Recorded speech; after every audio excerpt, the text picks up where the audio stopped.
How to create own league in Fantasy Premier League. Let's get started.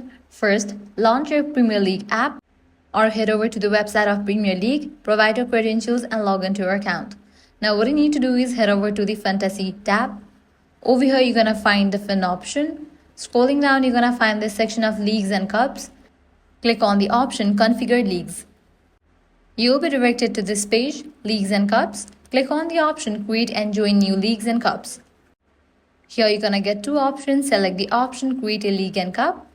Now from here you are able to select which league you wanna choose, Classic Scoring or Head to Head. Select the option of your choice.